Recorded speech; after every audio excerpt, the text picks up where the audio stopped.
चीज तां सिख लई दुनियादारी तो, कोई चीज नहीं वड्डी प्यो पुत दी यारी तो। रब्बा खोलवी ना खुशियां दा तू बन डाकू, मेरी उम्र तैनू लग जावे जिउंदा रह बापू, मेरी उम्र तैनू लग जावे जिउंदा रह बापू। अगले जन्म भी तेरा पुत बन के आवा, बस यही अरदास है।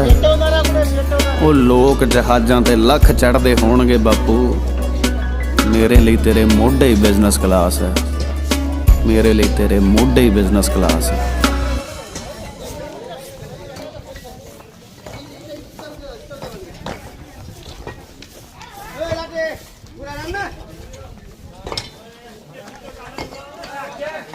बादशाह, डॉन का नाम बादशाह है।